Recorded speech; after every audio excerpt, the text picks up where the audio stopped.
अस्सलाम वालेकुम नाज़रीन, कल्याण न्यूज़ में भलीकार मां यहाँ गुलाम मुस्तफ़ा सोलंकी। पेश आहिनि हिन वक़्त ताईं जूं हेडलाइंस। 8 अक्टूबर ते इलेक्शन कराइण जो फ़ैसिलो गैर आइनी करार। सुप्रीम कोर्ट पंजाब में चूंडूं 14 मई ते कराइण जो हुकुम जारी करे छॾियो।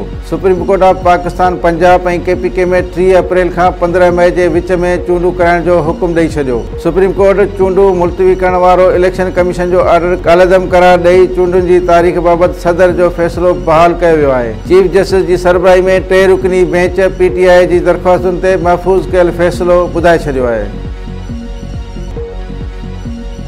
दहशतगर्दी तोड़ अदालत 3 केसनि में इमरान ख़ान जी उबूरी ज़मानत मंज़ूर करे वरिती। लाहौर जी दहशतगर्दी तोड़ अदालत 3 केसनि में इमरान ख़ान जी 13 अप्रैल ताईं उबूरी ज़मानत मंज़ूर करे वरिती आहे। लाहौर जी दहशतगर्दी तोड़ अदालत 3 मुख़्तलिफ़ केसनि में इमरान ख़ान जी हाज़िरी खां छूट वारी दरख़्वास्त रद्द कंदे उनखे 11 मई ते पेश थियण जो हुकुम ॾिनो हो। हाज़िरी खां छूट वारी दरख़्वास्त रद्द थियण बैदि इमरान ख़ान लाहौर जी दहशतगर्दी तोड़ अदालत में पेश थियो। अदालत इमरान ख़ान खे 11 वॻे तलब कंदे चयो अदम पेशी जी सूरत में कानून मूजिब फ़ैसिलो कयो वेंदो। जेको अदालत ईंदो उनखे रिलीफ मिलंदो। PTI सरबराह इमरान ख़ान जे पेश थियण बैदि अदालत 13 अप्रैल ताईं उबूरी ज़मानत मंज़ूर करे वरिती आहे।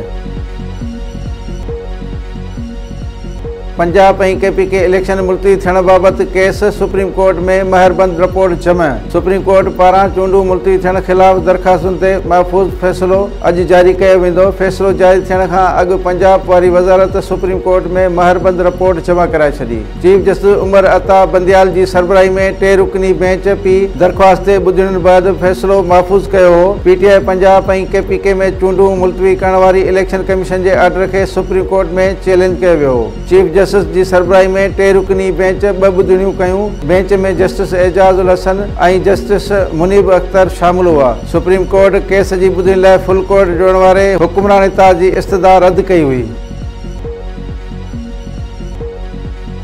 वफ़ाक़ी वज़ीर राणा सनाउल्लाह ऐं आज़म नज़ीर तहड़ चयो आहे त हालतूं पैदा थियूं त आइन में एमरजेंसी जो ऑप्शन मौजूदु आहे। आइन में एमरजेंसी जो ऑप्शन केॾांहुं न वियो आहे। वफ़ाक़ी वज़ीर राणा सनाउल्लाह ऐं आज़म नज़ीर तहड़ इस्लामाबाद में मीडिया सां ॻाल्हाईंदे चयो आहे त 3 रुकनी बेंच बाबति हुकूमत जो वाज़े मौक़िफ़ अची चुको आहे। अॼु बि मुतालबो आहे त चूंडुनि जे केस ते फुल कोर्ट जोड़ी वञे। निगरान सेटअप में हिकु ई वक़्तु शफ़ाफ़ चूंडूं थियणु घुरिजनि।